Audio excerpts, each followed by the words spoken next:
Good morning, good afternoon, good evening, ladies and gentlemen. Welcome to another edition of GNN. Today is September 20th, 2023, and we have another banner night on our hands here. But before we get into the details of our brand new mobile suit, let's go over some news.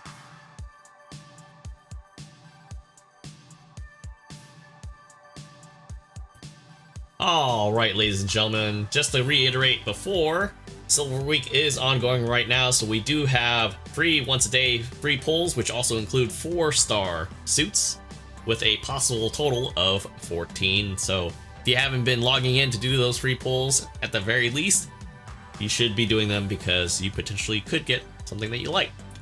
And on top of that, because of that Silver Week promotion that's ongoing, we do have special boosted supply drops for mechanic tickets. It's a 4-step process, as you see on here. So the first step is 1-star mechanic tickets, and it's also at a discount too. So we love discounts.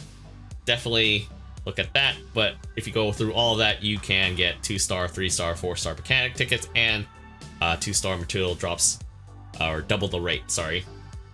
On top of that, we do have, again, powered up hangers. So if you are tuning that special mobile suit, definitely get that going and take advantage of that, because getting that full tune suit does reap benefits.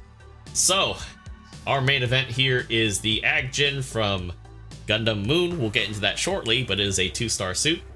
We do have a limited supply drop for the 550 version of the Psycho Zaku Mark II. This is natively at 500, but we are now getting the 550 as well, including the melee weapon. So you like the suit, this might be something on your agenda. The changes to the recycle ticket counter is as follows. We do have the Gira Angelo, or as we call it, the Angelo Zulu. Sorry, I know I twisted that a little bit. But the level 2 is now in the recycle ticket counter, which is the 700 cost, I believe. And the Zeku Eins Type 1, the 550 raid, is also now in the recycle ticket counter. On top of that, if you haven't had a chance to get the large Bruno gun for the Angelo Zulu, the level 2 is now available there as well.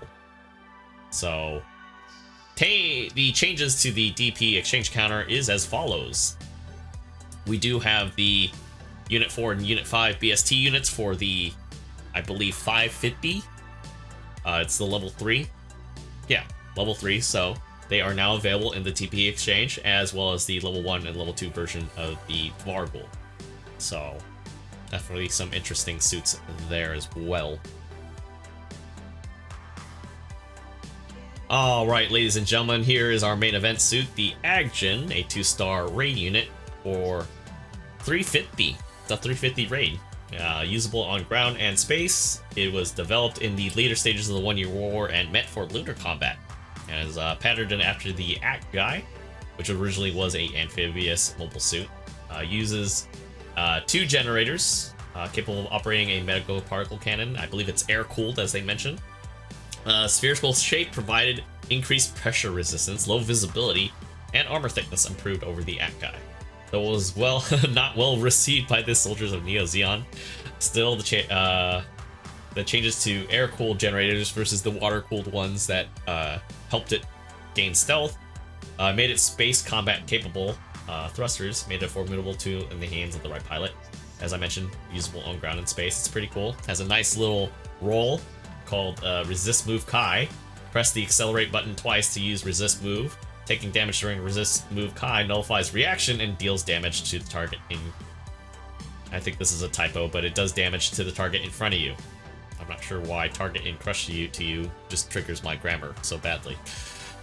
Consumes a certain amount of thruster when using Resist Move Kai. I think it's 15, it says, and cannot be used when overheating.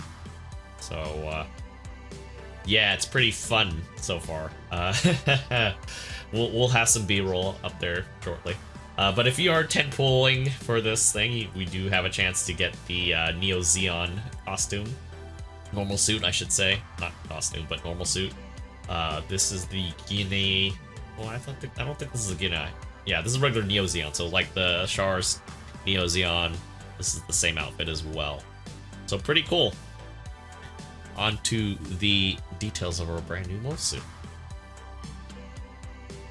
Alright folks, here we are with our main event. So the suit, as we mentioned, it is a 350 raid, priority 3, 2-star, 16k HP, which seems to be par for most of the suits. The Aggjin guy also comes with 16k right off the bat. In terms of resistances, a little nicer on the beam resistance melee, but it has 8 for ballistic, so it's a little kind of scary for a raid like this. But I think it might be okay still, because it's fairly quick, which we'll get to shortly, because with a walk speed of 130 and boost speed of 195, it's pretty quick. In terms of the damage output, it does lean heavily, I would say, on the melee side. It has some range strength, and it does the job. I don't think it hampers it too much, especially if you're fighting against generals. But I don't think that's going to be a concern considering the stuff that it can do. Thruster gauge wise, 55 is kind of on the low side. I would definitely say try to fit some if you can. But I think the saving grace on this, with how bulbous this looks, is the turning speed. It actually has a 66. And comparatively to everything else in the cost range, aside from, like, say, the Axoku like you saw there, this is gonna be pretty stupid. If it isn't already, I'm already hinting at stupidity.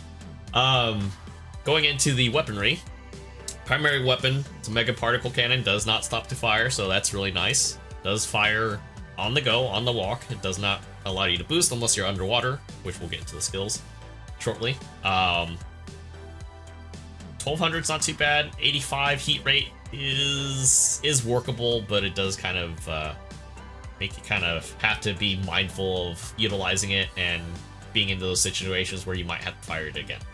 But the overheat's not that bad. 12 seconds isn't bad, but you know, those precious seconds can definitely bite you in the butt in the wrong way. Melee wise, 1900 base, 2-second cooldown time. This thing's gonna be swinging a lot, or doing some other stuff, which is pretty cool. Obviously no additional weapons for either of them, so this is what it comes with. I can't wait to see this in 400. I'm not gonna lie, this thing's gonna be stupid.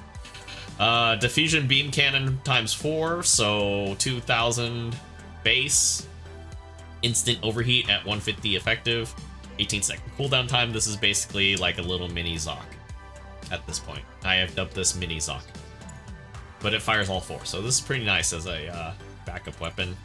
This is a commit stance right here, the ARM Mega Particle Cannon. This does burst fire, or not really burst fire, but you can shoot them both at the same time. So it's basically 600 base, 12 heat percentage. They're effective 350, so this is a nice mid-range standoff thing while you're swapping between your primary and trading shots. That was not too bad, 15-second overheat time, it's workable. And then you have the chest tube. It says chest tube, but this is obviously through the hand. And it has 4 shots, which I think this is pretty nice. They do reload fairly quickly because I'm not running reloader parts on this at all. So 1600 if you manage to hit all 4, 200 meters close range. This is it does, I think, build stun on all 4, so it will break MA1, and you can probably you know, combo it off of the other weapons as well.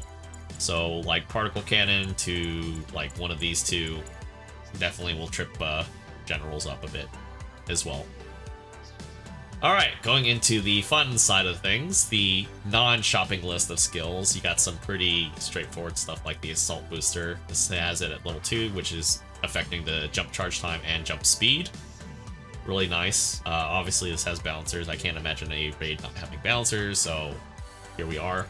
Anbok at level 2, so it gets even more turning speed. I said tuning speed, sorry. But turning speed in space, so this is, man, this is gonna be scary in space. Although I don't know how this is gonna do in space because of the skill that we're gonna get up to. 3 swings, like shock absorbers, anti-blast, so this is really nice. Special head buffer when hitting the head, level 3. the damage dealt to the unit and overload is decreased by 20%. I actually threw HP, was it the head buffer or head armor, level 3 on this. Just to kind of reiterate on my build, because mine's a little bit different. It does increase the head HP, and so it also reduces the damage intake by 6%. So that's pretty cool. So we're going from 6 to 26. So that's pretty cool. I like that. We also have aquatic mobile shooting, so if we were playing on an actual water map, PB Studios, I'm looking at you, this would have been pretty cool to try out as well. No water compatibility, but still would be kind of cool to try out and see. On top of that, we have the crown jewel of the suit, the resist move.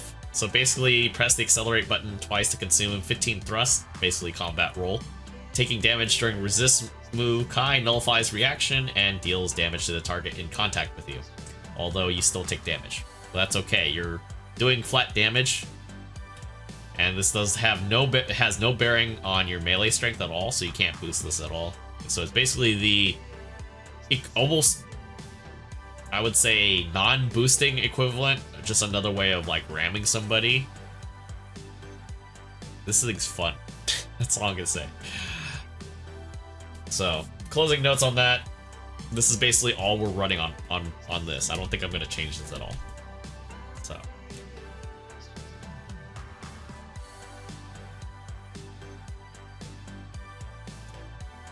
With that said, this concludes tonight's GNN episode.